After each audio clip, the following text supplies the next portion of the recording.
Hello.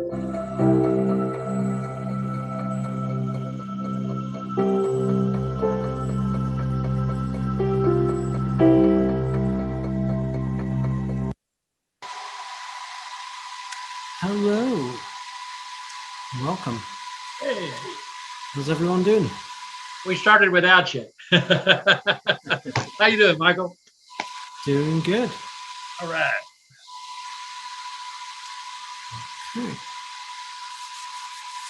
Looks like we've got a few people here already. Maybe some more coming up. I don't know. I couldn't guess. I'm in my new office, so it's a little bit echoey, which is hence why I do now need a microphone. Hey, Steve. Mother.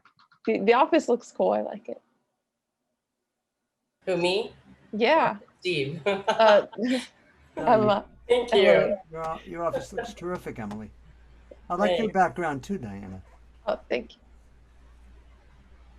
Thank you. You know, her flowers, Diana's flowers, look exactly like the HMI ones. The ones in the back, too. Even the table is like similar. Otherwise, they're copyrighted. I don't know. Or infringements. Yeah, be careful. George might send you a bill. Stealing his ideas. Well, it just happened. It just worked out that way. They were lying around the house. So I was just like, oh, I'll take this. I'll put this over here. That's the same thing I did. Grab these, you know. Yeah. The sign, Steve Pastor, like on the background. I think it's so cool. Yep.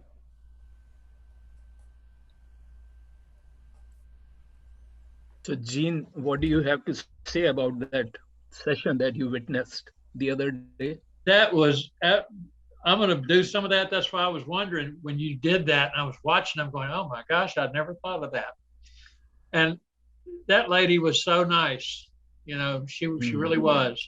But when I watched how you were doing that with the energy and the bells, especially, I was paying close because I don't do the bells. I do the singing bowls.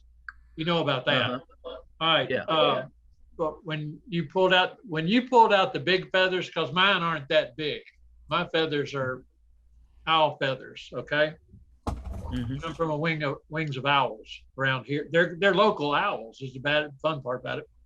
And but that's the kind I use. But when I saw you using those peacock feathers, you said that's the way to do it. And I was watching you, and the whole thing was just totally amazing. And when you put her under,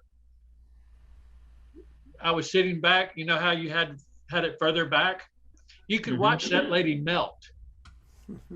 You could see her just go down even further. When you pushed on her and you saw that, you're sitting there and watching her just sink further. Because I watch this on my Reiki table when I do it.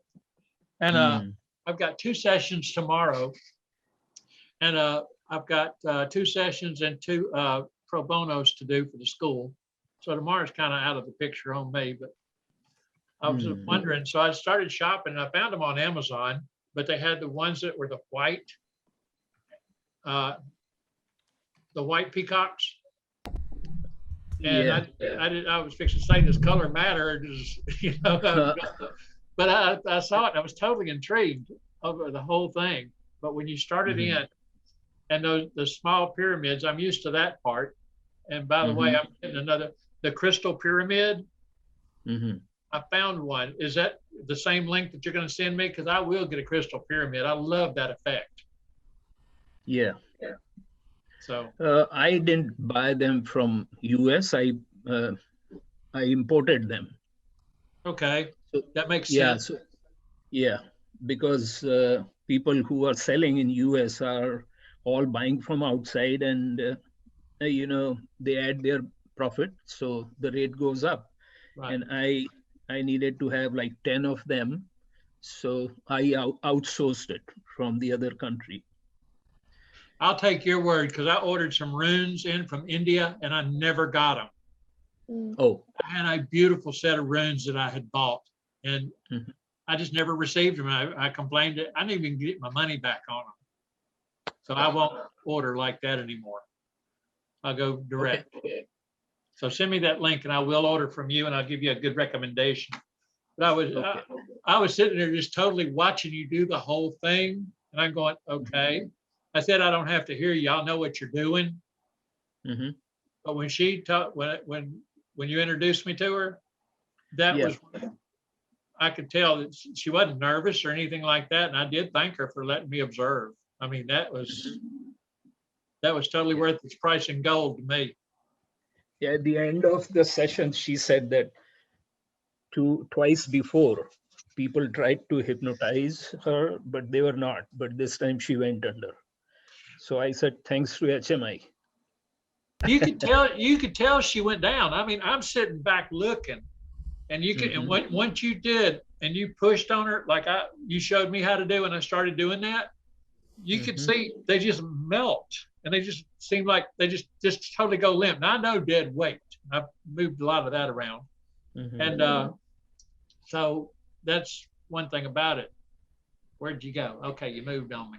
So that I thought was something, but I thought you might want to know because I saw that happen. I mean, you just watched it, and the camera wasn't even moving. Yeah.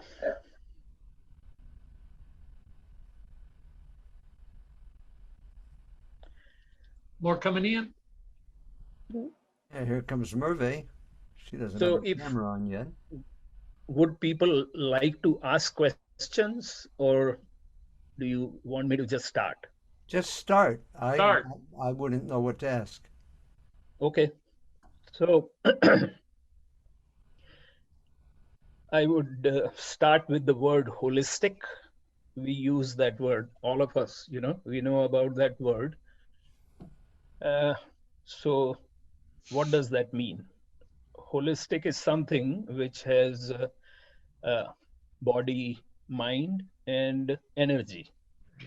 You can replace that word energy with spirit or soul, if you like, but I like to call it energy.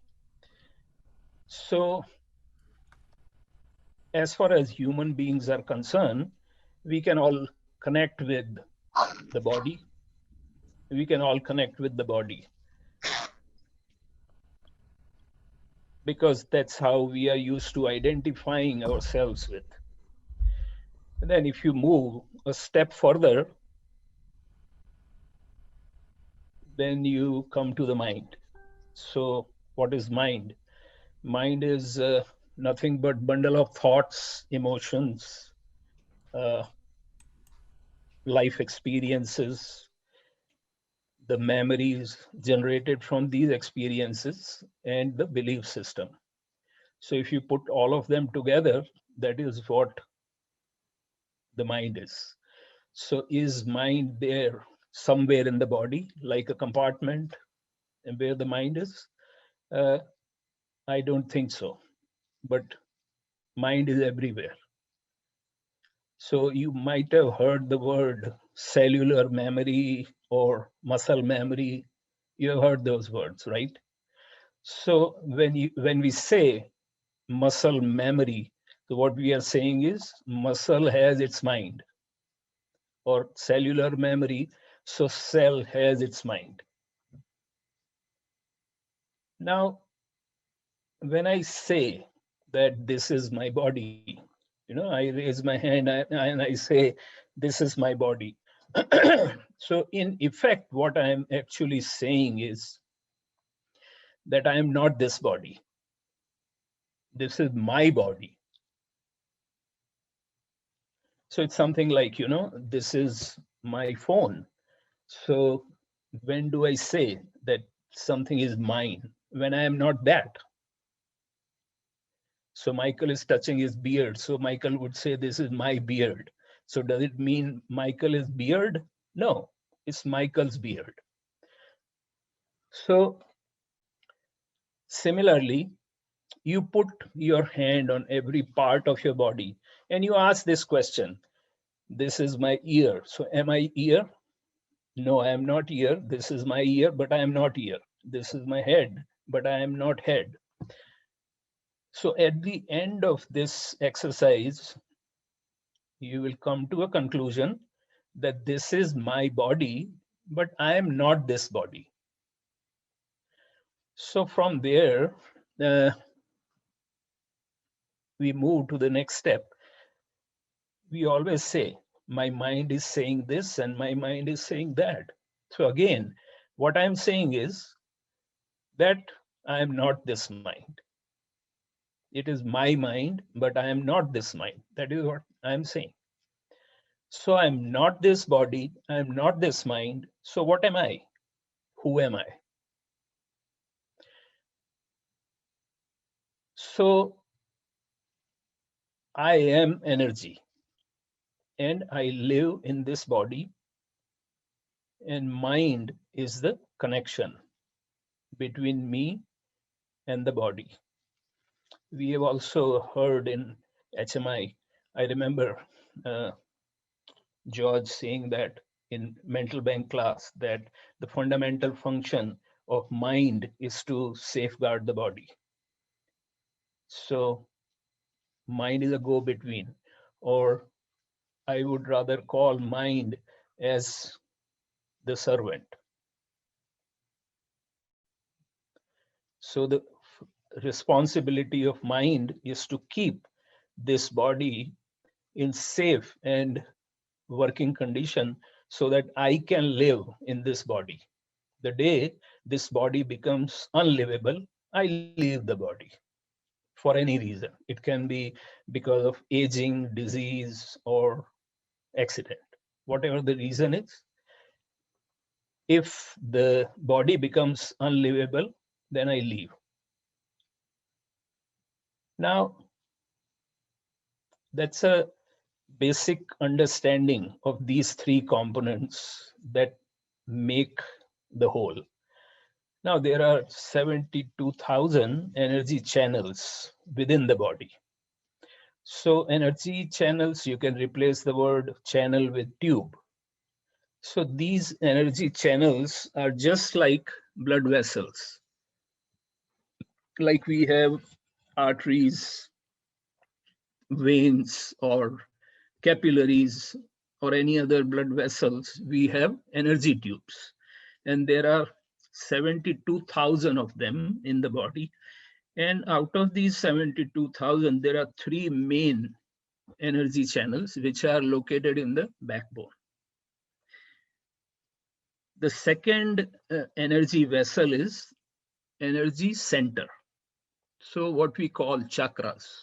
There are multiple energy centers in the body, but there are 7 major energy centers which are located on the central channel out of those 3 channels that I just described.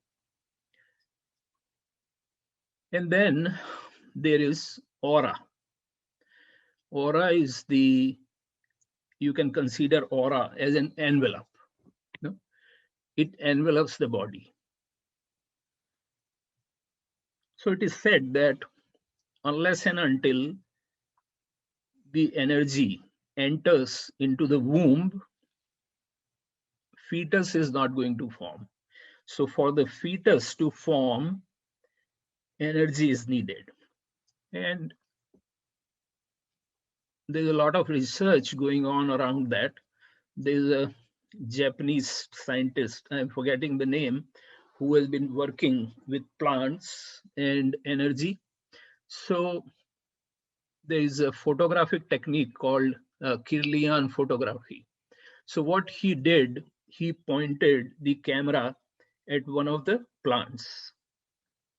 So the camera pointing at the plants 24 hours.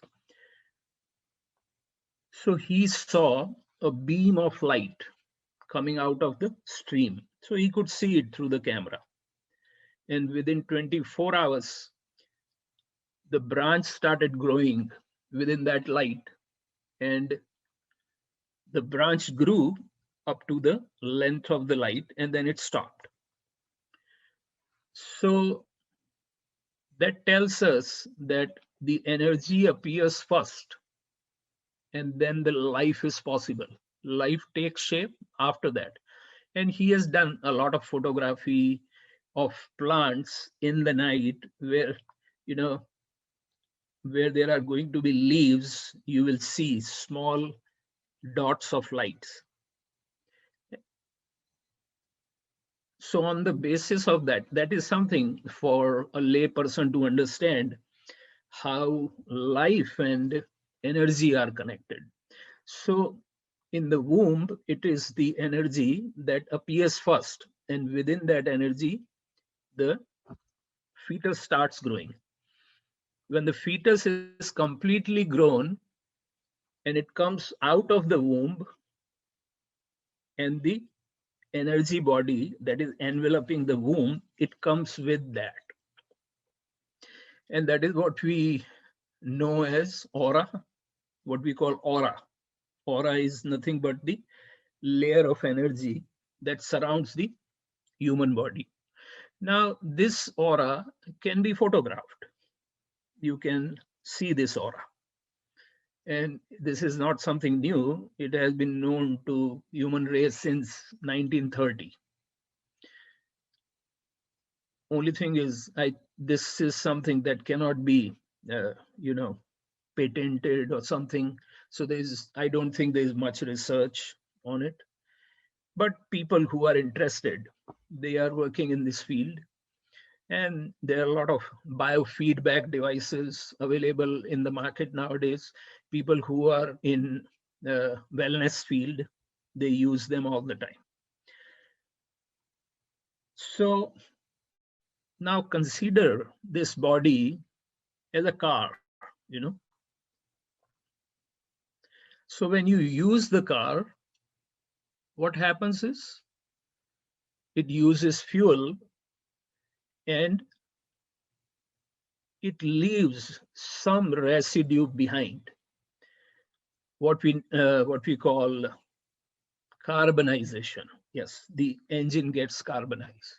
So after 100,000, 150,000 miles, you have to take your car for decarbonization. So now come to the human body. Exactly the same process happens when the body goes through aging or disease.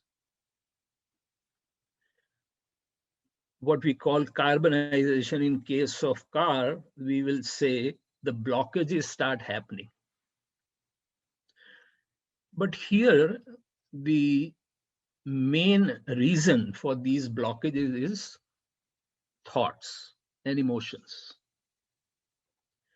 So now look at these two components very clearly and separately, mind and body. So mind is going to process thoughts and emotions, and the device that it uses is called brain. Brain has no ability of its own. Only if the mind wants to get something done, brain will do that. And to have you understand this better, when you stub your toe, the brain says impact. But the mind says painful or not painful. The pain, the tagging is done by the mind, not the brain. So these are two separate components. So mind is going to use brain to process thoughts and emotions. And when that process is going on, brain vibrates. And those vibrations can be measured with a biofeedback device called EEG, electroencephalogram. It's a biofeedback device. And what it does is it measures the flow of vibrations coming out of the brain. Now, the question is, how come this machine measures that? So science can measure something which has physical form. So the brain vibrates and it creates physical digits or dots. For my ease, I call it emotional dust, because the brain produces that dust out of processing emotions and thoughts and emotions. So once these vibrations are produced, they never die because they feed on energy. So there's another example of these brain waves. We all know about beta, alpha, theta, and delta. So what are these waves? What are these names? These names are nothing but names of the vibrations coming out of the brain or created by brain. Only thing is their cycle rate is different. So what is the cycle rate? Occurrence of valley and peak in 1 second. So depending on how many valleys and peaks that cycle goes through is measured in hertz, and according to the number of repeats, it is given the name. So beta is highest number of repeats, alpha is lesser than that, theta has even lesser than that, and delta is the lowest. So that's when you are in the deepest sleep. But the point here is that once these vibrations are generated, this emotional dust is created, it never dies because it feeds on energy. And energy is everywhere. We are surrounded by energy. But the nearest pool of energy to your own body is your own aura. So whatever this dust is produced, it attaches with that aura. So consider your aura as a clean glass or a mirror. You might have noticed if if you put the glass near you and blow from your throat like, and you will notice a haze or a fog forming on the glass. So exactly the same fog forms in the aura. So aura becomes foggy or hazy, what we call blockage. So it loses its transparency. Now, if that is not removed from there, now what do I mean by removed from there? So just like we take shower to clean the body every day, we should be doing something to clean the aura every day, because actually aura gets dirty faster than the physical body. Why? Because it is because of the thoughts. And it is said that mind processes 50 to 60,000 thoughts in an hour or in a day. I don't know exactly that. I don't remember, but that's a lot. So the aura gets clogged every day and it needs to be cleansed every day. But if we don't do that, then those blockages will sit there for 6 months. And then they would move towards the chakras, 7 chakras, which are located on the backbone, and they will create blockages there. If those chakras are not cleansed, then the blockages will move to those 72,000 energy channels. If those energy channels are not cleansed, then they would move to the physical organs and they would show up in form of disease.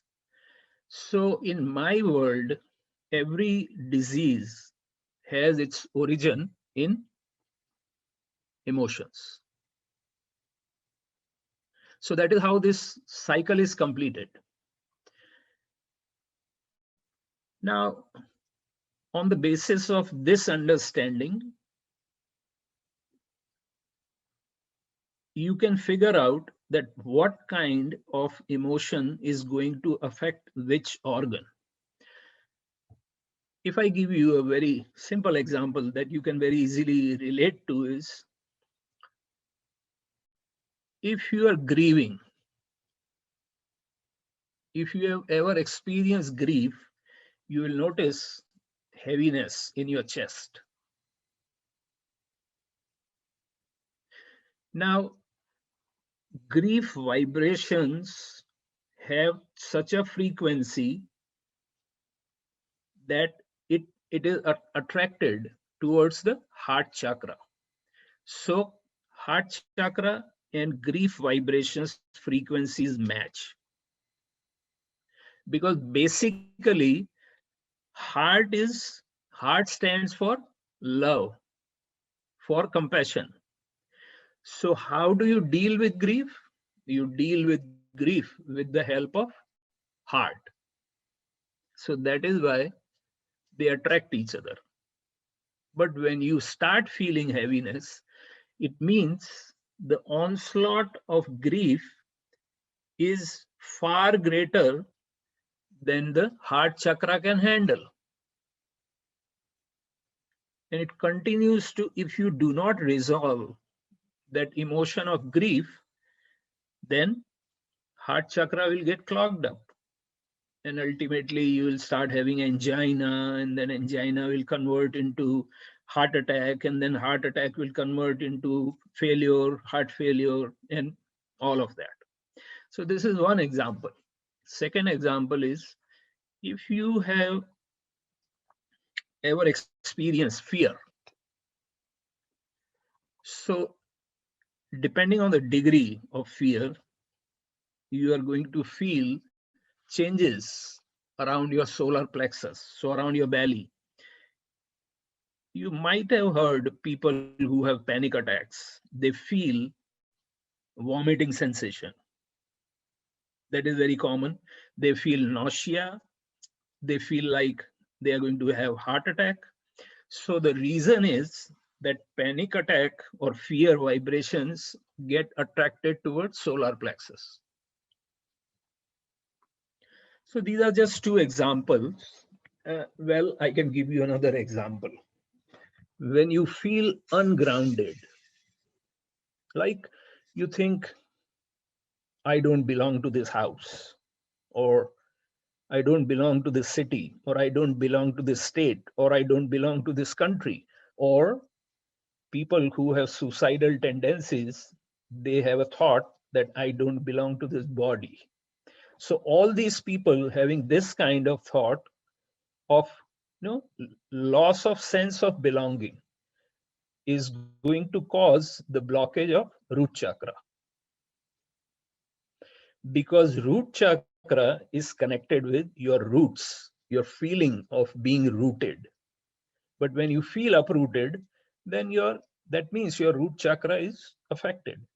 So if you work on root chakra of that person, and whatever tricks of the trade are, you will start noticing that his feeling or his that tendency towards killing himself starts reducing. Why? Because the blockages from the root chakra are removed, and then you, of course, you talk to him, you give him the advice, you give him a different perspective and all of that, and things start changing. So that is how these chakras and emotions are associated. So different chakras are affected by different emotions. And if you want to work through emotions,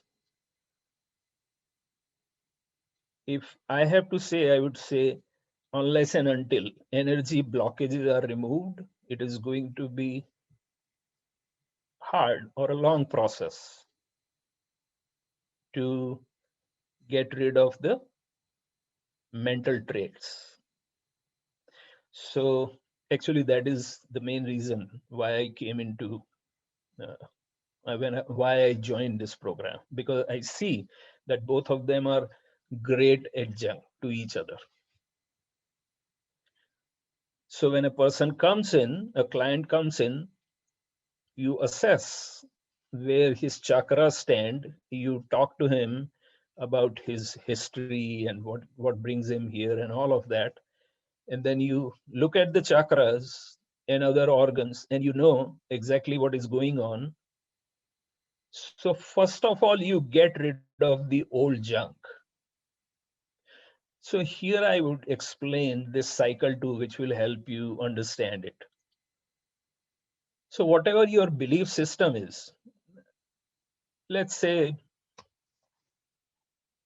you have a negative memory. You as a child, you were molested by someone close. Now, even when you are at 40 or 50, that thought is still coming, all the time. And I'm saying this from my experience because I receive those kind of clients. 45-year-old person comes and says that when I was 12-year-old, I was molested by such and such person. And I'm just not able to come out of it.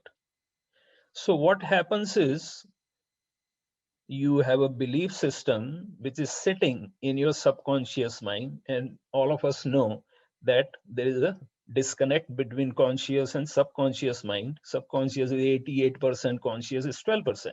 Conscious does not, subconscious doesn't care what the subconscious is saying. Sorry, the other way around. Subconscious does not care what the conscious mind says, because when you grow to the age of 40 plus, by then you have understood that whatever happened in the past is, let bygones be bygones. But the subconscious doesn't listen. So in the world of yoga, it is said that subconscious works with wind element. I'm talking about 5-element theory: earth, water, fire, ether, and wind. So wind is something which can blow in any direction at any time. So mind and wind work together. So ultimately what it means is your subconscious is going to keep throwing things at you at random. But whatever you engage in, the moment the thought comes that I was molested, now you engage in that thought, you relive the whole experience. When you relive, what you are doing is you are providing energy to that particular emotion, and the subconscious thinks, oh great, this is important, so let's send it back again. So the intensity and frequency of occurrence of that particular thought keeps increasing and becoming bigger and bigger and bigger, and actually it takes over your life. So each time you relive that experience, what you are doing is you are creating more and more blockages, because the same blockage is being transmitted and it is becoming thicker and thicker and thicker. So when this person comes in for energy work, I would remove the old blockages first.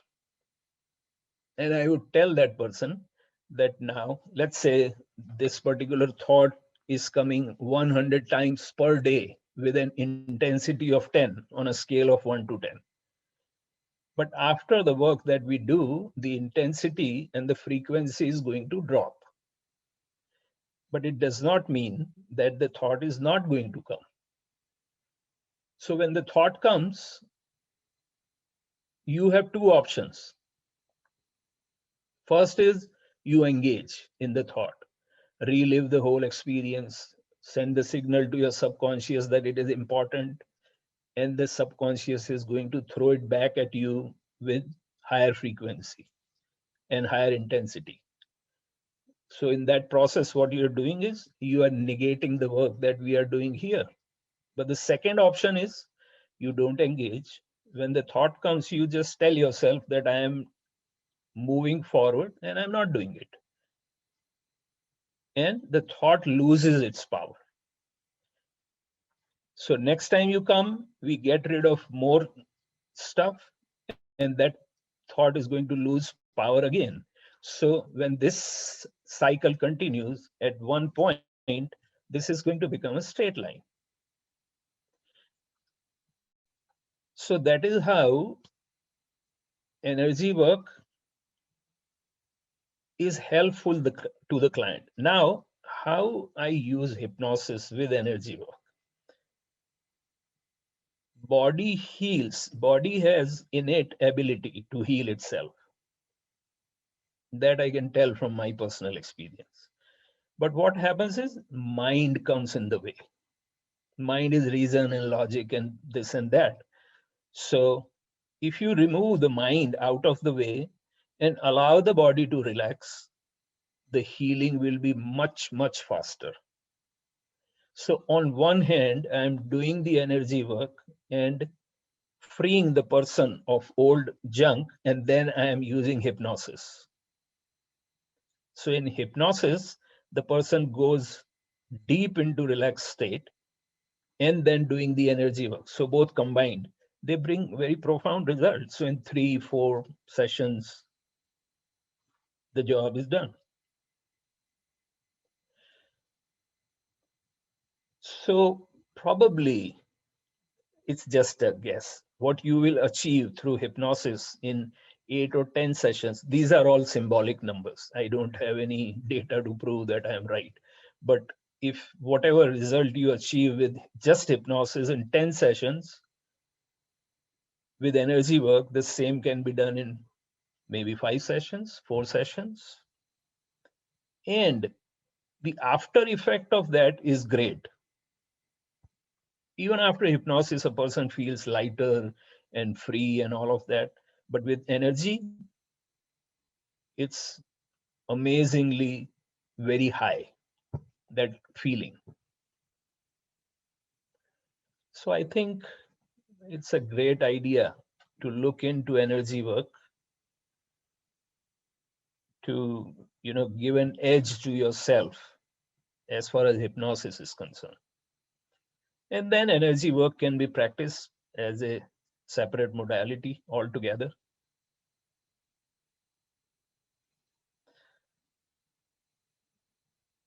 Any questions? What do you think? Does it make sense? I have a question. Yes, please. You said... Can't see your face. Sorry about that. I can open it actually. Hello. You said we need to cleanse our energy channels. How do we do that? How do we do that? Breath work is the easiest way to do it. So actually it starts with, as I said, the fundamental culprit is thoughts. So think before, whatever thoughts you are having, think before you think. But still there are going to be blockages. So breath work is very powerful tool to do the cleansing. So you have to learn certain techniques. The most easiest technique that I know of is shaking. You know how animals shake their body to get rid of the dust? They roll in dust and then they shake themselves. So if we do that kind of shaking every day, 5 minutes, it is going to cleanse your aura. It is going to cleanse your chakras, and the load on your energy channels is definitely going to reduce. If you don't want to do anything of that sort, acupuncture is 100% the technique to work with energy channels. Can we use EFT? EFT? No. Acupressure, acupuncture, reflexology, all these are energy channel cleaning techniques. Does it EFT a beneficial technique? And if EFT, not a lot, to the best of my understanding, because they are talking about, I have whatever I know, I have learned through HMI class. Outside of that, I don't have any knowledge. But basically, it deals with channels, and they talk about emotions. Like if you have this, work on this. If you have this, work on this. So it's not like teaching the basics. But if you are interested in that, then I would say you look at acupressure. Because with EFT, they are saying it's cleansing. It's also cleansing our energy channels, but they are just giving 10 points. Uh-huh.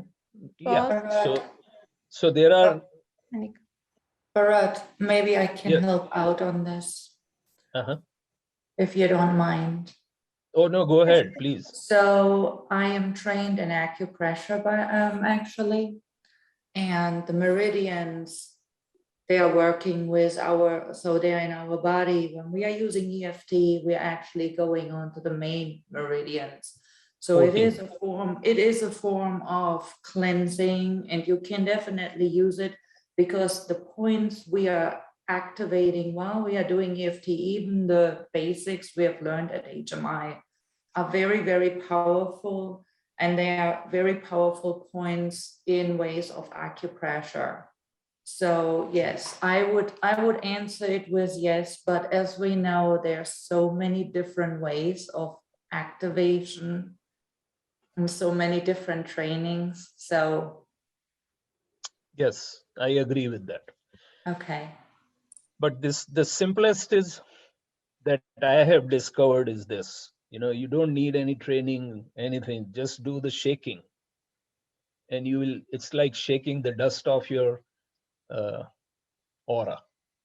Once the load on the aura is reduced, and then you can work on your chakras too, if you know how to. There are, again, breathing techniques that can help you breathe through the chakras. Om sound, chanting of Om through each chakra can also do the cleansing. Okay. Yeah. For example, for migraine, which part is related with the brain? I heard about that reflexology is really powerful. I am not trained in reflexology, so I can't tell you that these are the points, but I can give you some overview of the migraine if you are interested. So basically, my husband has migraine, so that's why I'm asking, because he's suffering a lot. You have to look at the digestive system first. If the digestive system is not good, then you will have migraines. And the second is your neck muscles or any nerves getting pinched. But I know one thing, that people who are in acupressure, people who know acupressure, there are acupressure points. And if they are worked upon, they can release migraine instantly. Yeah, because sometimes he's saying it's starting from the neck. He says it's coming. I ask, for example, how do you know that? And he says it's coming from his neck. Yeah. Who is this person? My husband. Yeah, take him to acupuncturist. Yeah, Okay. if you refer, I think he will benefit a lot. We will think about it. Thank you. Yeah. When you say shaking, you literally mean shaking, right? Like literally. You literally mean shaking. Yes, absolutely. Could this be also chi through dancing, or does the music interfere? I can't say yes or no, because I don't know. Okay. I know because what I have done is simple shaking for 5 minutes and everything is over. You are free. Even when you are under stress at any time, just do shaking for 5 minutes. And you'll feel that change instantly.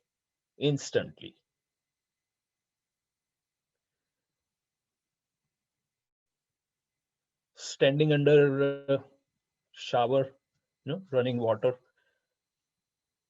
falling under your navel in the beginning, and after that on the crown. That will also cleanse your aura.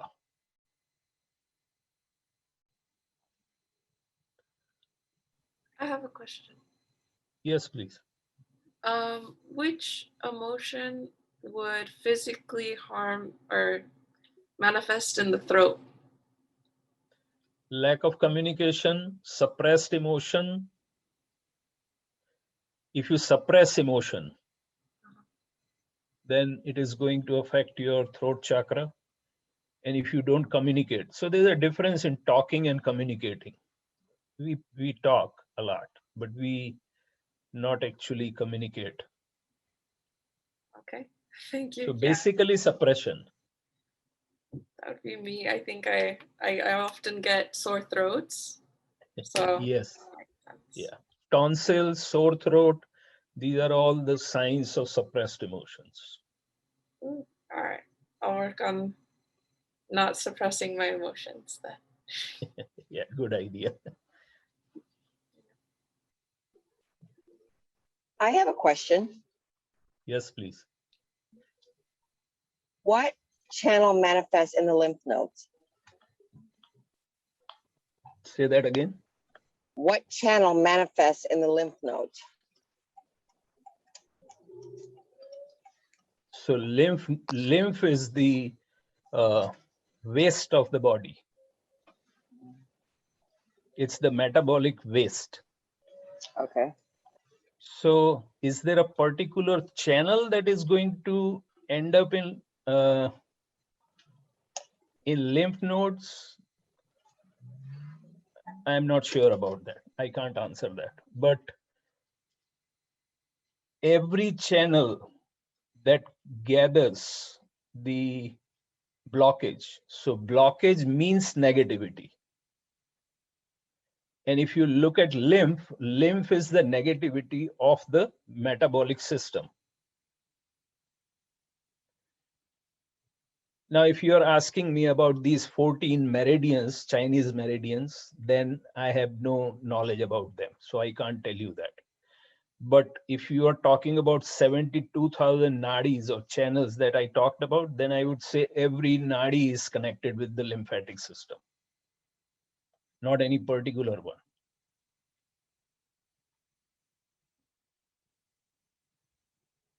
Thank you. Welcome. Is there any particular reason why you asked this? I had lymphoma and I just wanted to know what channel I needed to clear out to make sure that it doesn't come back. Deep-rooted stress. Okay. That makes sense. Very deep-rooted and chronic stress. Okay. Because if I may understand correctly, lymphoma is some kind of cancer? Yes. It's cancer, Yeah, so cancer for lymph nodes. Yeah, cancer of lymph nodes. So cancer is nothing but severe inflammation and chronic inflammation. And that happens only when the body is under a constant onslaught of some particular emotion for a long time. So if you look at your general state of mind, you will find that you are hardly relaxed.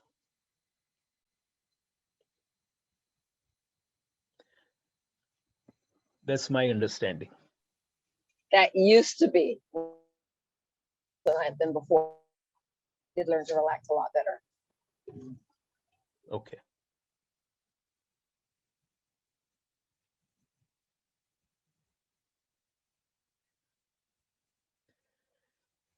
So I use Reiki as a modality to do the energy work with my clients. So Reiki is one of the healing frequencies. Like that, there are many other healing frequencies used by different people under the different name, like healing touch practiced by nurses, or shamanism, pranic healing, and like that, many more modalities are there. But the end goal of all of them is to use energy to cleanse energy, the blockages.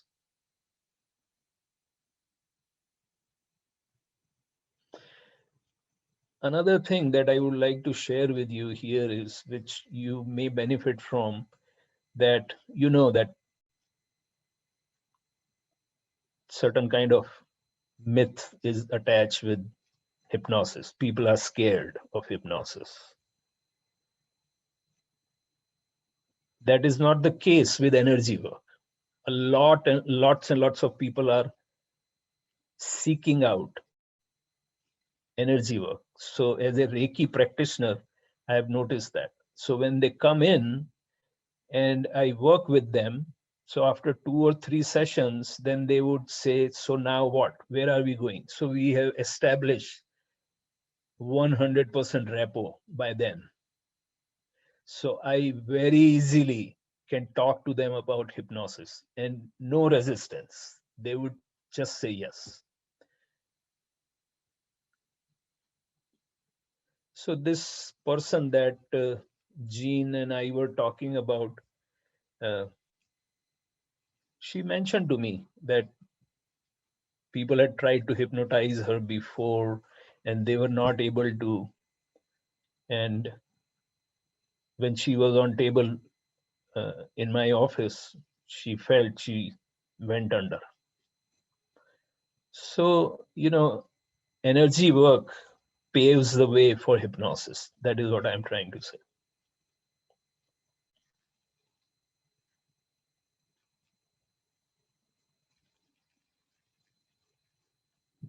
Right. I have a question on that. Yes, please. On the lady the other day when you had the crystal triangle out. Have you ever hung that crystal triangle in the top of that big one? Of your big pyramid? I tried to. What I'm asking, because when you were using that on her, you were doing one thing. You were on the other side of her body, but when you would ring that, you were on her right side. Her left arm would come up a little bit every time you ring that pyramid. Okay. And you could see it. But when I saw her melt, you did that, and then the reaction she gave, and then when you lined the pyramids up through her body, she didn't move. But when you rang that big pyramid, the big crystal pyramid, that's when I noticed it.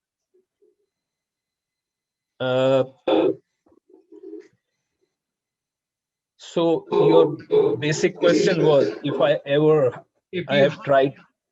Right. If you didn't have to hold it and ring it and you had it hanging there, just up, like out of the center of the pinnacle of it, I was watching you. And I knew why you were moving it. I was watching each time. But like if you took that and hung it right up there and all you had to do is reach up there and do it, because you'd bathe the body that way. Okay. Yes, I understand. But that structure, the pyramid that you're talking about, is not strong enough to hold the weight of this crystal pyramid, because this crystal pyramid is very heavy. Okay, I didn't know the weight of it. Okay. Yeah, it's very heavy. So probably I will need some other structure to hang it if I want to use more of them together in the same session. Oh, I did find you a gong. Oh, that's good. So I was reading on that too, what you had mentioned about the gong and where you're at. You'd probably set off a fire alarm or something. But it's quite interesting. But that is cool. So I looked and found one. They're not that expensive, not for the 18-inch ones. Now the big ones, Yeah, big, yeah. Get out. big ones are in thousands. So let me share this with everybody. So we are talking about pyramids. Now, we say that energy is everywhere. Whether you know it or you don't know it, you agree or you don't agree, but energy is everywhere. But in spite, well, I would go to the extent of saying that we are inside out energy. So in spite of us being in energy, we still have blockages. So blockage means what? The flow of energy is reduced. So how do we open these blockages? So I'll take an example of, kitchen sink. So you have a sink where you wash your utensils every day, and then whatever is removed, it is the water that flows it down the drain. But at one point of time, that sink gets clogged up. And the reason is the normal flow of water does not have the ability to wash off the dirt. So now what do? You need a jet of water. So water flow, which has much higher force than the normal faucet water. Remember, it is still the water, only the flow is concentrated and more intense. So now transfer this to the human body and the energy. Because the normal flow of energy is not able to break those blockages, so you need intense flow of energy. And to do that, we have pyramid. So pyramid is one device that helps to harness and focus the energy at a certain point, and it helps to break the blockages. Same is done with Reiki or any other energy modalities. Same is achieved with the help of crystals. Same is achieved with the help of sound.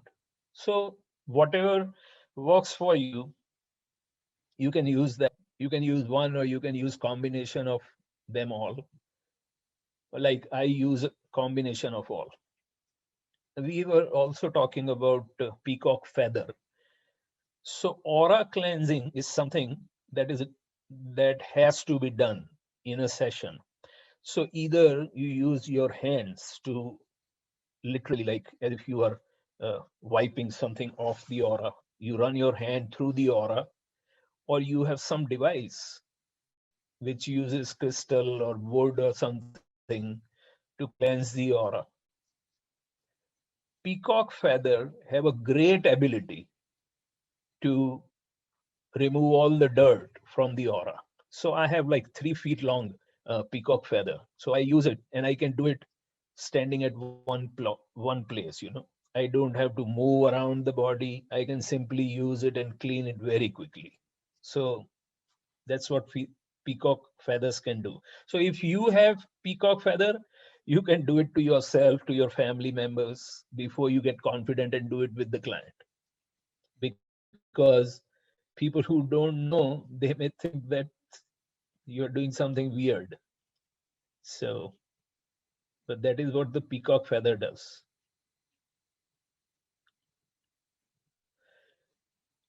It's interesting to know about crystals. Anybody in crystals in this group? Jean? Emily? No, So, you want to talk, Jean? no, I was just saying, I do crystals. Okay. So, Emily, you have anything to say about crystals? Yes, unmute yourself.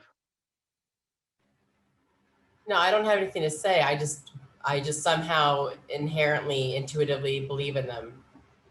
Okay.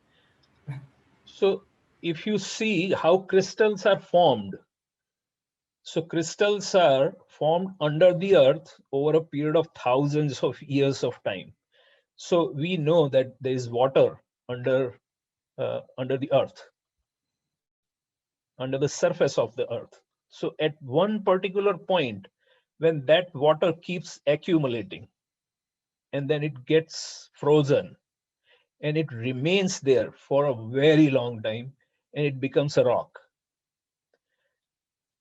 So the best part is, if you look at the molecular structure of water in human body, and if you look at the molecular structure of crystal, they are exactly the same. Exactly the same. There is no difference. Therefore, crystals have the ability to hold and emit energy. They hold and they can emit. And there's another amazing ability of crystals. If I tell you, you'll be really shocked, because we use that word all the time. You know about quartz clock? Quartz clock. So what is quartz? Quartz is nothing but crystal. So there's something called piezoelectric effect. Piezo was a scientist who discovered it, so that is why it is named after him. So what is piezoelectric effect? If you pressurize the quartz, it is going to emit current on a regular interval. And that is the reason why this second hand moves so precisely, 1 second, 60. So that is because of the piezoelectric effect of crystals. So crystals can emit energy that precisely. It's amazing. I have myself experienced, so I am talking about 20 years back when I was in India. I had neck pain, a tremendous neck pain on one side. And my brother gave me a crystal. He said, "Why don't you hold this crystal?" And I held it in my hand for like 5 or 10 minutes. And it felt like something was moving from the neck into the crystal. And after 10 minutes, pain was gone. Absolutely no pain. I experienced the same thing again when I came to US in 2008, and I started working at Walmart as a cashier. So 9 hours of standing, you can imagine. So my legs would hurt like crazy. And at one point, I started having ankle pain. So I had a pair of crystals. So I put one in each sock. And 1 or 2 hours, the pain was gone, and then it never came back. And I always kept crystals in my socks. So it's that amazing. So crystals are really, really wonderful thing. If you play with them, you will definitely find out what you resonate with the most, and you can use them a lot in your practice. Even if you don't do energy work directly, if you understand crystals, you can use that with your hypnosis clients, especially for opening third eye. Like amethyst is a very good crystal for opening third eye and things like that. Bharat, Yes, Anika. I would like to share something else when you're speaking about crystals, if you don't mind. Yes, please go ahead. Okay, wonderful. So I believe most of us doing Zoom sessions or being in class in Zoom, and I'm not sure how many of you are empath. So as an empath, we pick up emotions and pick up things very quickly. So when you're at home, when you have your office, it's easy to put selenite rock, which is dispelling negative energy, in your office. But when you're on Zoom, how do you do this? So what I do, I have a selenite rock right in front of my monitor, because it's the energy of the monitor, which is not really the best energy for a human being, but also to kind of like be a little bit more safe in a Zoom room. That's just something very good to have in handy if you have to deal with those kind of things. If you have a client in the office, put a selenite plate underneath the chair of the client. It is very cleansing for the space for the client. And it Yeah. makes sure that the next client who comes in has a neutral space to start off on. So if you are not knowing how to cleanse and clear rooms of energy and neutralize them, then it is always good to have some selenite around, just as a tool for you to have. Yes, I couldn't agree more. Yes, I have a question regarding that. That's amazing. Can any crystal in particular, selenite, anything, if it absorbs, can it also like return it to a human? So if it's absorbing something negative or what have you, can it also just kind of give it back to a human? I don't know. So there are crystals, you have to cleanse them, and there are different ways to cleanse crystals, and different crystals need different ways of cleaning. So sometimes they are safe to run underwater. Some crystals are too soft, so they are not safe to run underwater. So you can cleanse them in moonlight. Full moonlight, they say, is a good light. It is also good to, so that's why I'm saying and speaking a lot about selenite, because selenite cleanses itself. You don't have to do anything with selenite. It works by itself and for itself.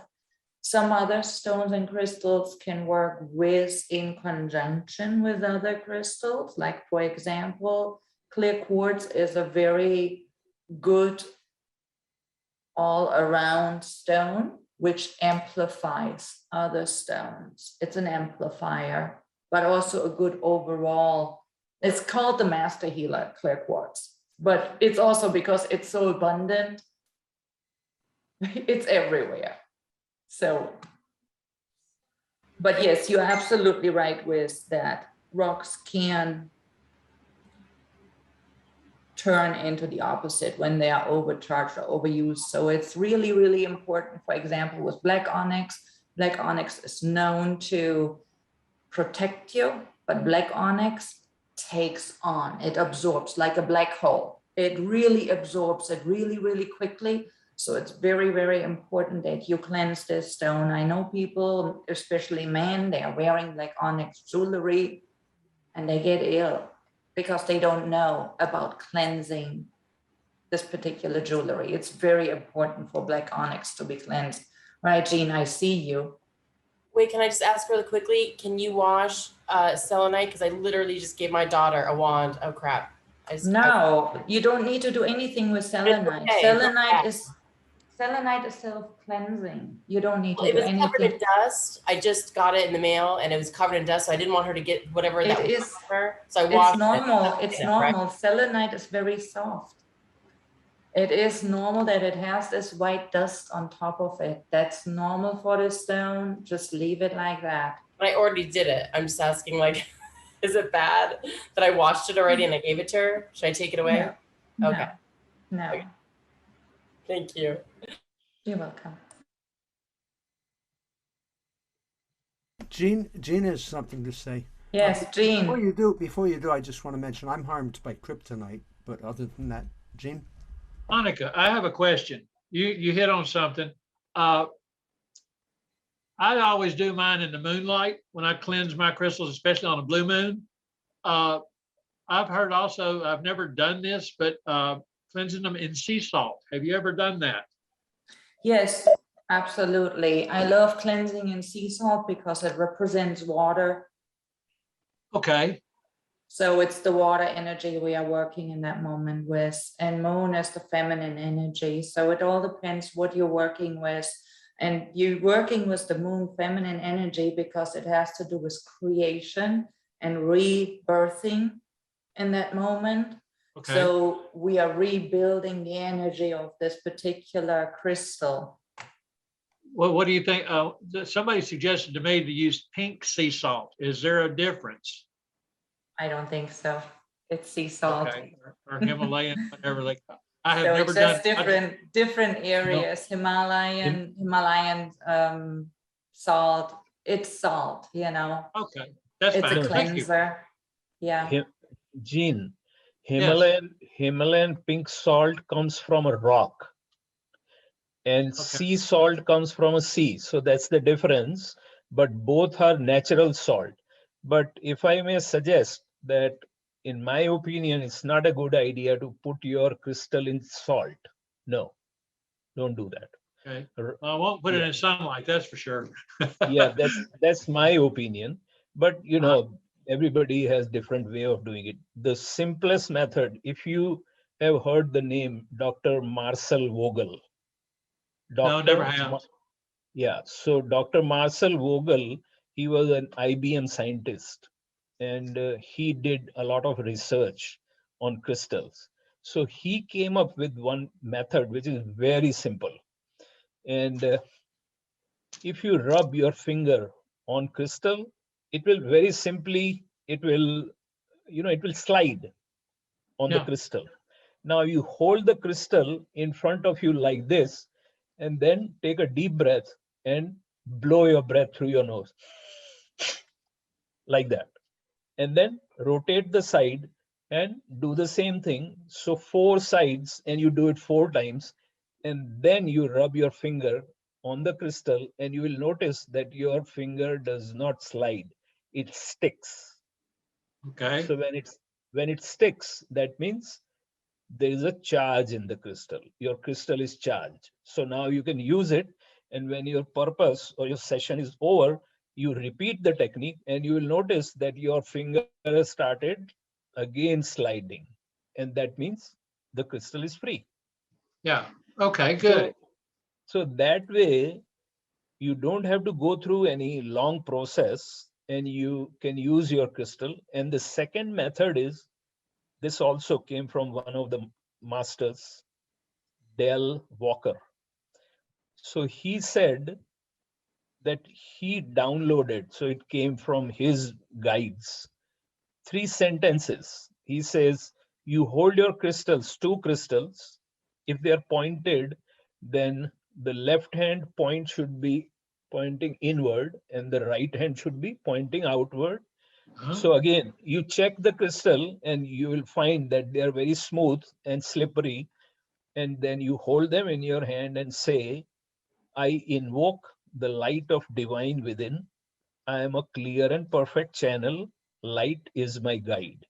You repeat these sentences 3 times, and then you check the surface, and you will have the same effect as what Marcel Vogel said. The crystal starts sticking. So that means it is charged. Then you remember on that girl that I was working on her feet? Yeah, yes. That's where I started. So then the moment you will touch it to the person, you will feel the pulse. The crystal will start pulsing. Right. So that pulsing means it is activated. Okay. And then you use it, and at the end, you again say the same 3 words, 3 sentences. I invoke the light of the divine within. I am a clear and perfect channel. Light is my guide. Okay, I can do that. So Jean, yes, I know you do Reiki. So yes. just use Reiki on your stones Yes. as well, Yeah, because Reiki energy is source energy. So we can cleanse and neutralize. Because this is what we are doing in this moment, pretty much. We are bringing the stone back to baseline. Right. So, and that's what Reiki does. Reiki balances, brings back to baseline. So just use Reiki. Well, I do use my crystals in Reiki when I do it. And then the only thing I ever do is put them out on the moonlight on full moon. Yeah, on blue moon, I've cleansed them twice, but I had never, and they kept telling me to put them in sea salt or salt. And I said, okay, I've been offered this, and that, but I never did it. But I'm looking at other things. And what Bharat was saying, I've got the crystals, it's got the pointed ends. And I knew I'd heard about it. And I tried it, but I didn't know the sentences to pull, but I do the Om. And then when I do my yoga in the mornings, I go into my meditation then. But then I have what's called brain tap, and I do that also. That's a biofeedback thing. So, and then, oops. Go ahead. I'm sorry. No, I'm sorry. So, and then I am not sure if you're working with singing bowls, crystal bowls. Yes. Okay, so you can also use the vibration of the singing bowls to neutralize the vibration and bring it back to baseline. So those are all good tools to use. The way with the salt, I would not bury them in salt. I would lay them on top of salt. Okay, well, I heard that up at the Phoenix or whatever where I buy them at. So I don't buy mine online. I go in and pick it up and hold it, and it tells me which one to buy. You know, I won't just walk in there, I want this one. I don't buy my crystals anywhere online. There's 2 or 3 good sources where you can buy them, but the most of the times I buy them in stores directly where I can touch them, feel them, see them. There's another great story I like to share about crystals. So I don't know if you know this story or not. So crystals sometimes have little tiny rainbows inside.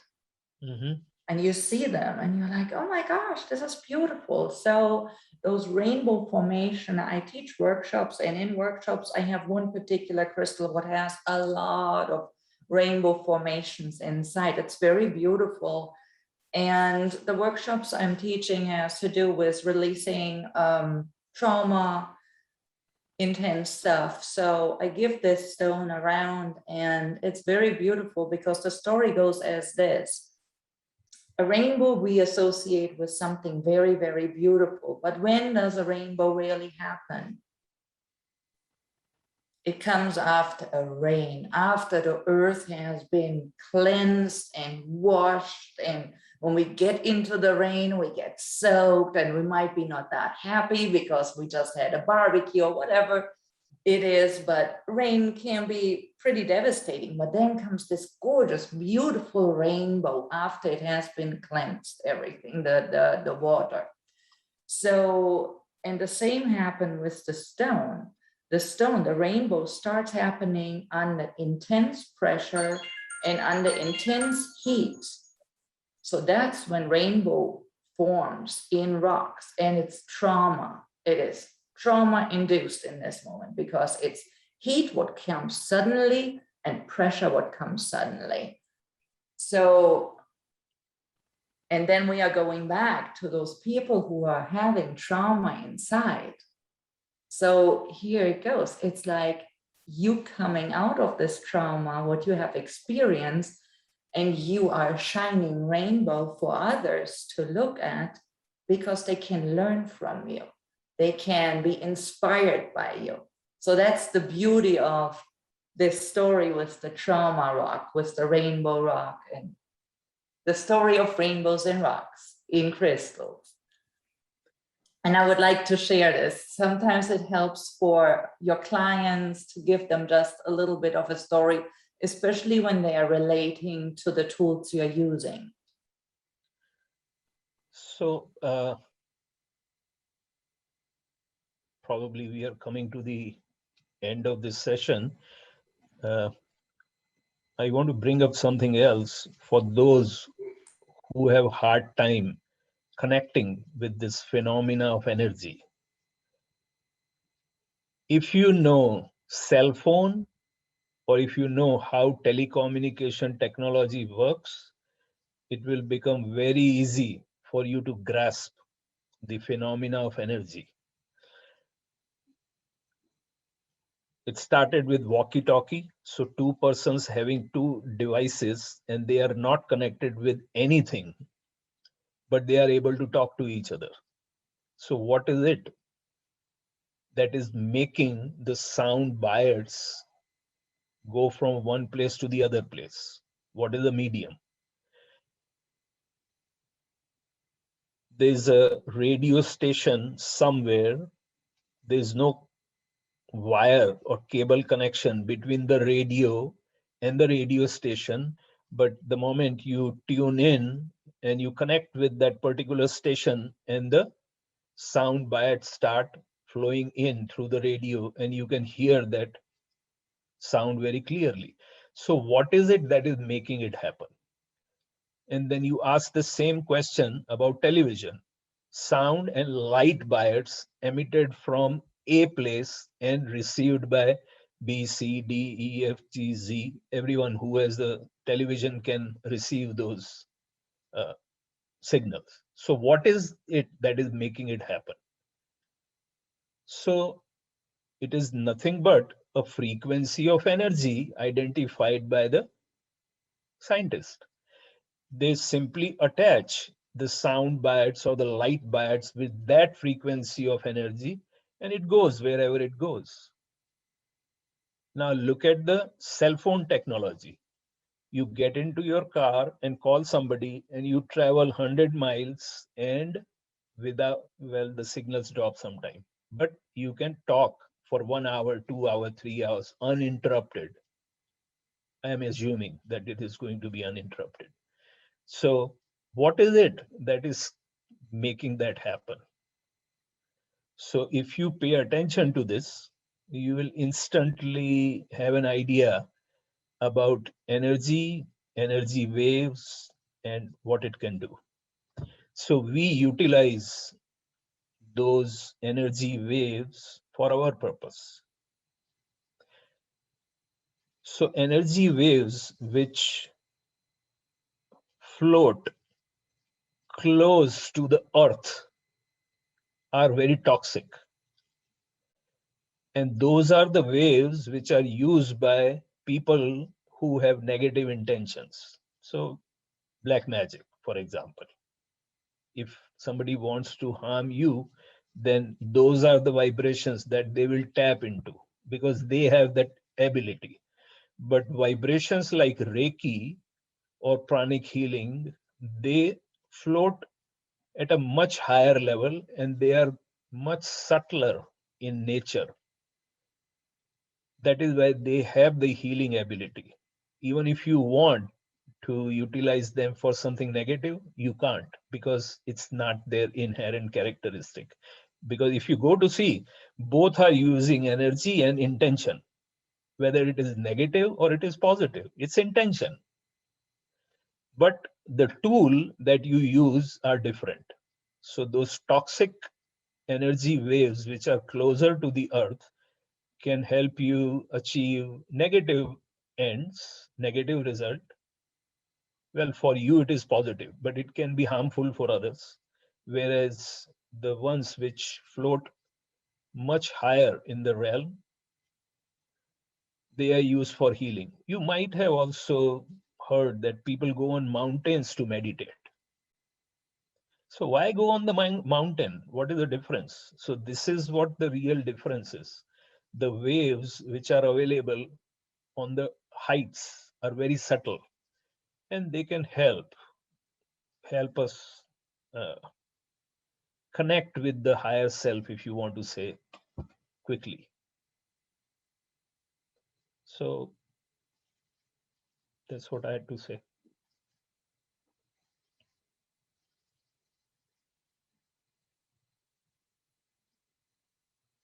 That was good, Bharat. Thank you. Y'all, I have totally enjoyed tonight. Well, I got a quick question.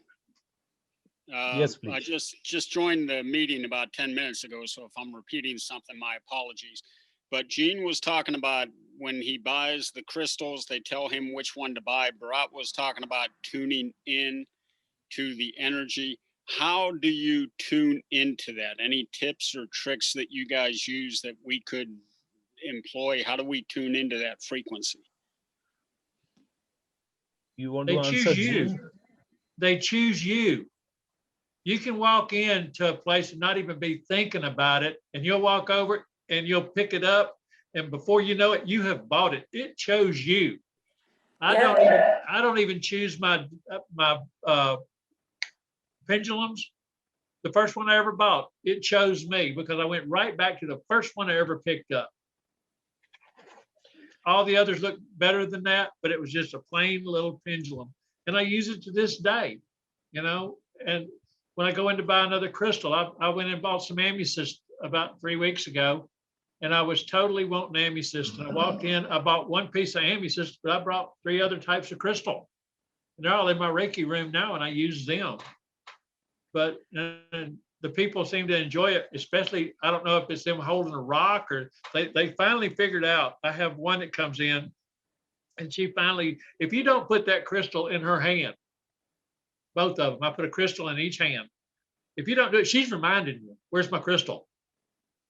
And then I put some up, you know, Bharat, how you put the pyramids up there. I do the same thing. All right.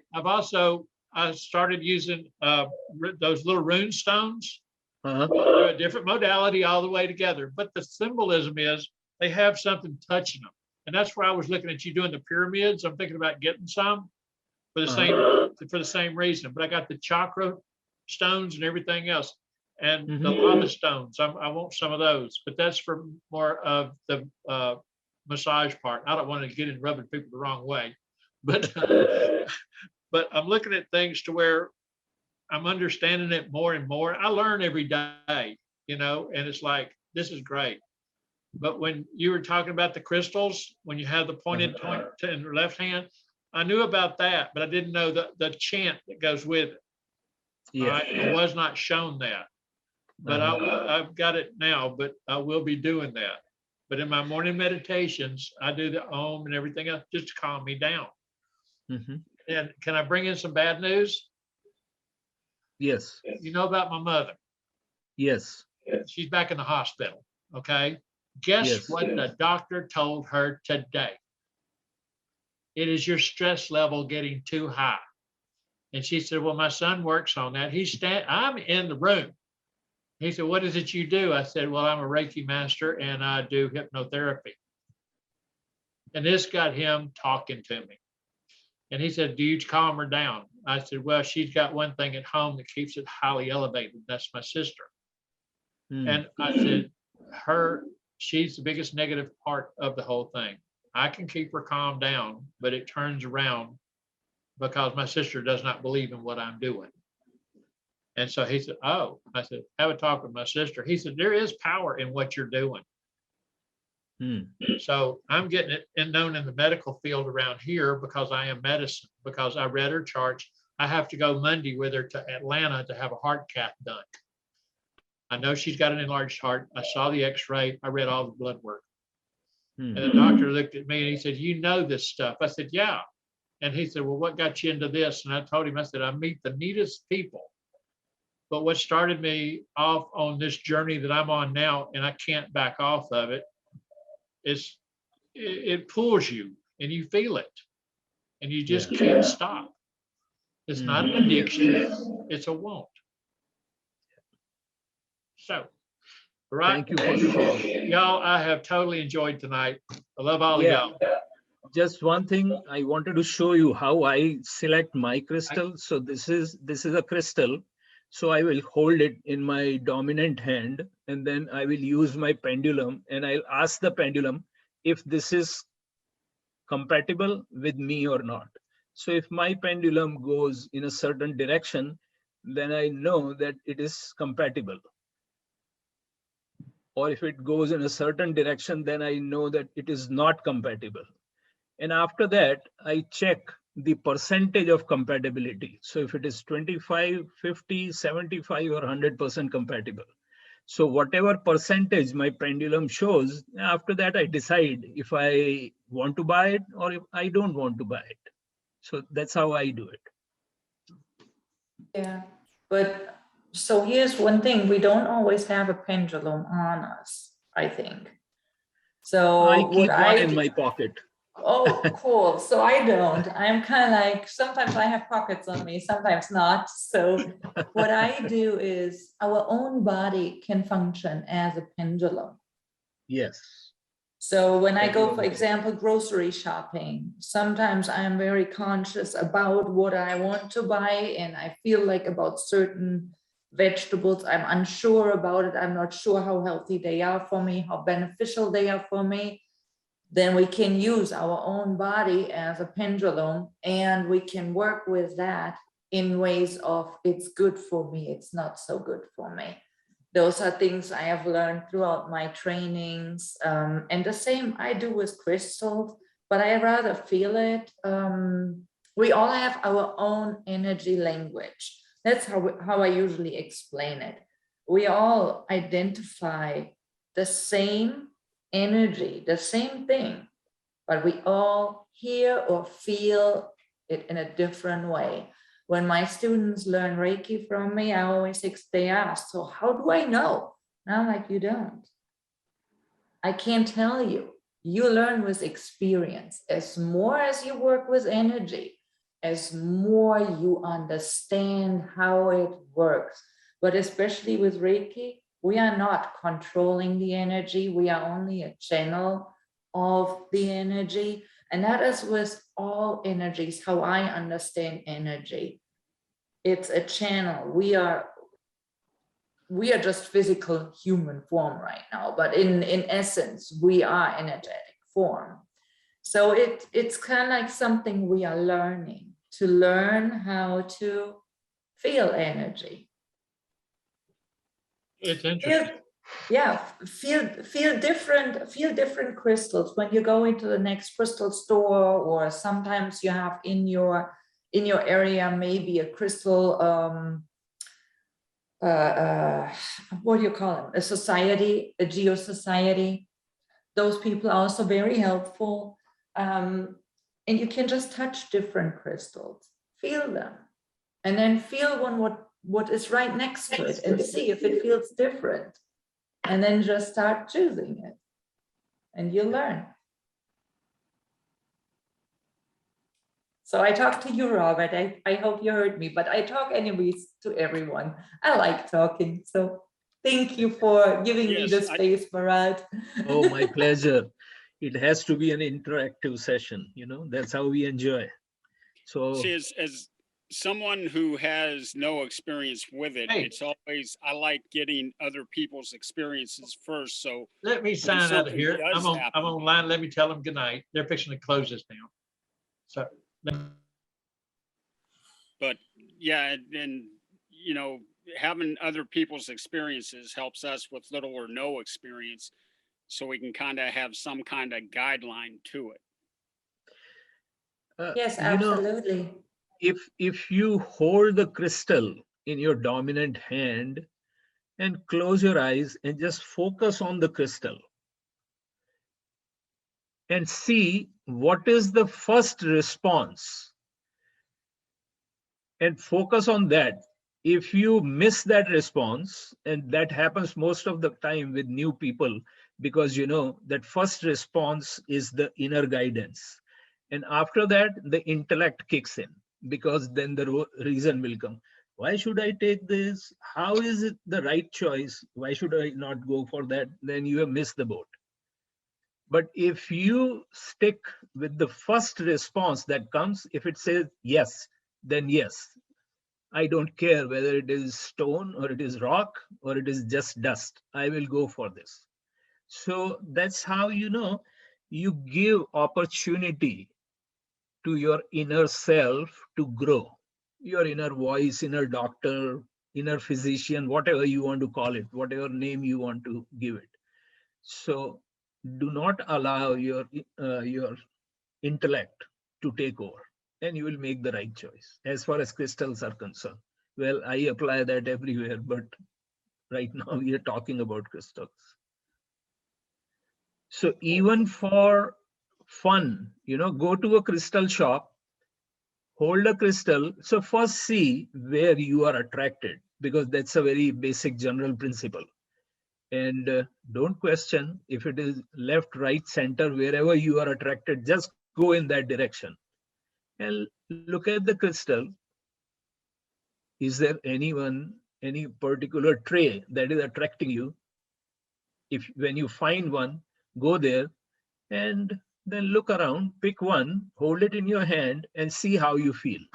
Because as Anika said correctly, everybody is unique and you have your own language. And if you are told, like even now that I'm telling you, I'm feeling like I'm putting things in your head, right? Because these are all my ways of dealing with it.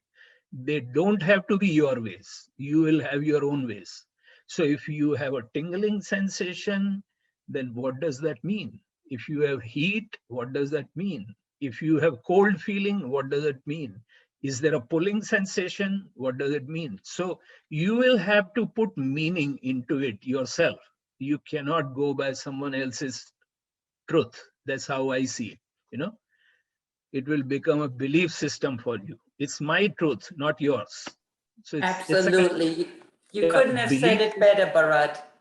yeah, belief system is borrowed truth. You know, when you say that I believe in it, that means you are saying that I don't have experience of my own, but somebody else is saying and I'm borrowing it, or I'm saying, okay, this is what is right.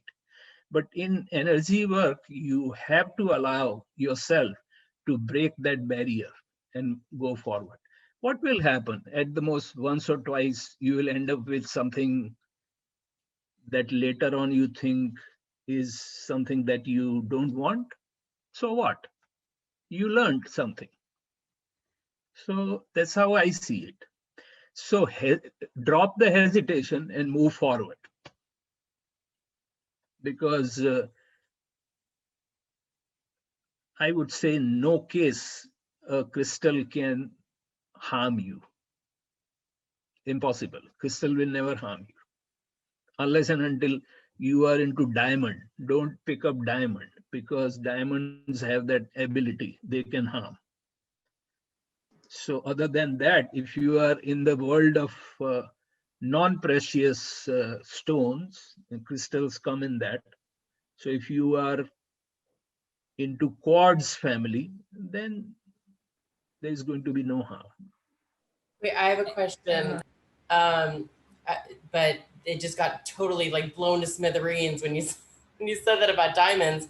I've always like not liked diamonds. I've never understood why women were always like wanting these huge diamonds. I just was so unattracted to them. And so you just said they have the ability to harm. What is, yes. Before I even ask my question, what is that?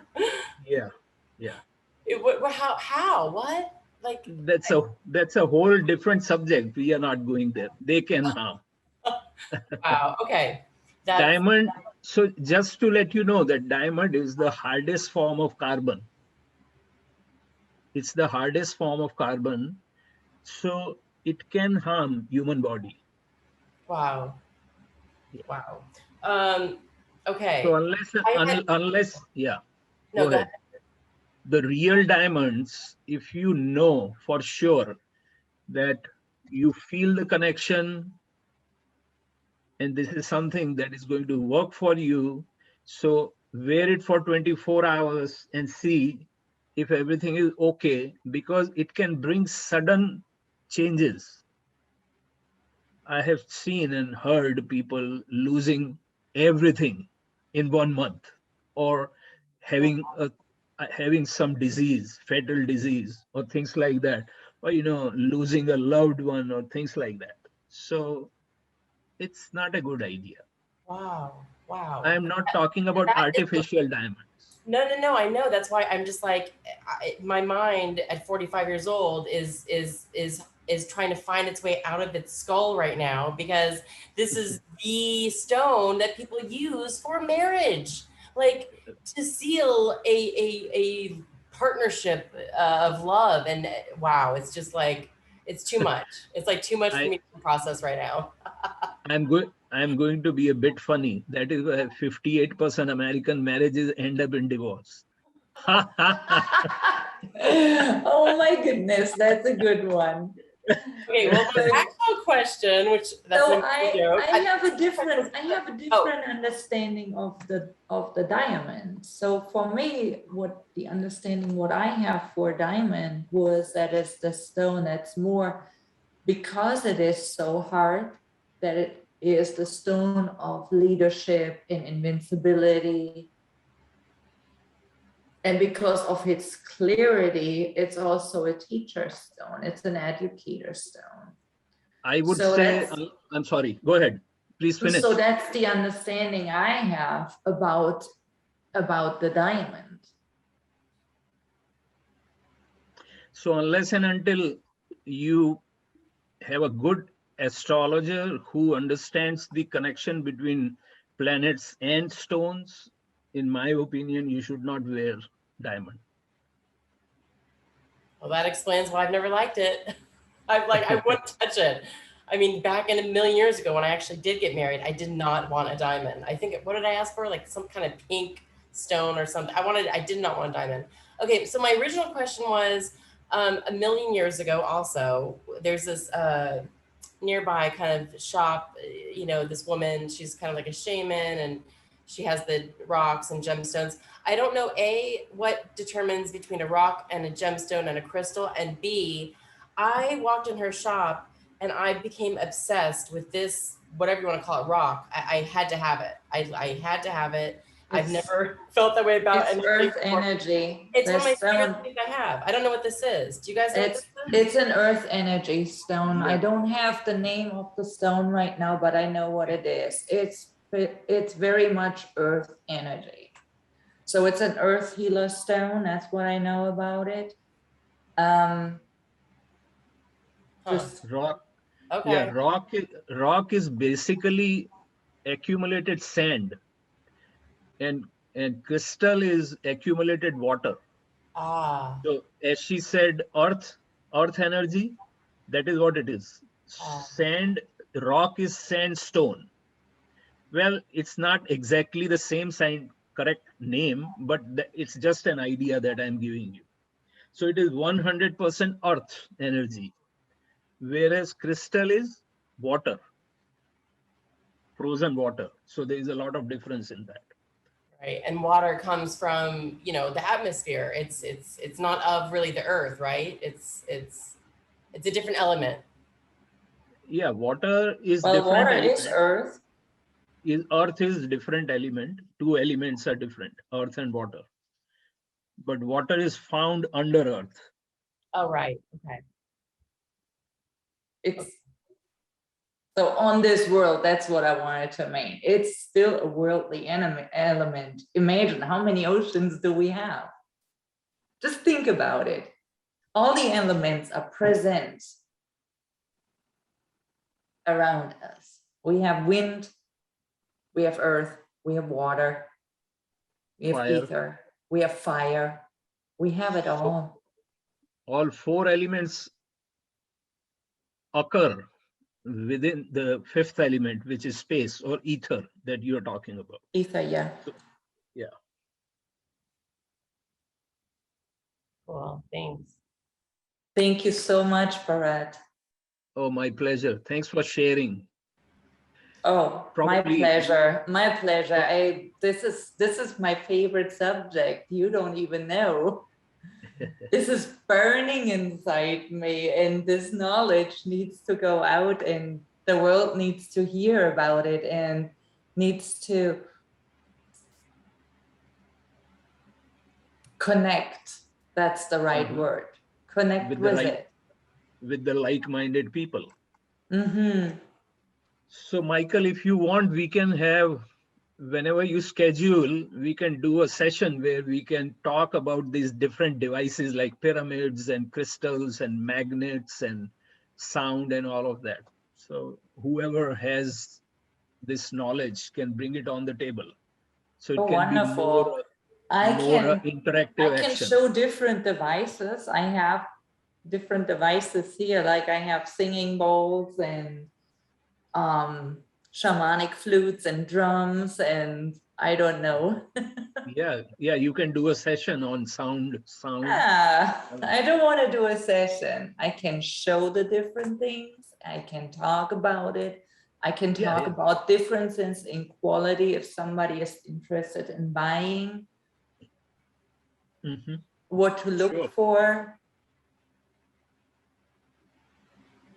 Those are things I would be able to share, but I do something, it's called Soul Journey, and it's something I have channeled because I am working with guides, and it's very intimate. I'm sending a meditation to my clients, and they are just listening to this meditation while I am working on the rest of it, and I am inviting pretty much crystals, oracle cards. I don't know who wants to attend, but the table is, so to speak, open. And I'm working very close with divine masters, angels, and guides. And that is an interesting session I do. So part of my work. everyone has their own gifts. That's what we were talking about, Robert. As more as you get connected to this part of ourself, of our being,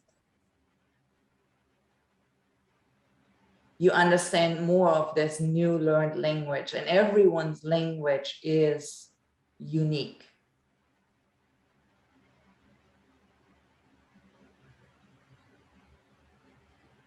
So for you, it's the first step that you say, hey, I am interested in it. So there's some calling. And now it's for you to be in action and say, okay, let's see what I can do. What can I learn? What is there? So it's a very big field to explore, and there's a lot of different knowledge out there in different ways. And you can specialize in different things. But when it comes down to the source, it's all source. It's all source energy.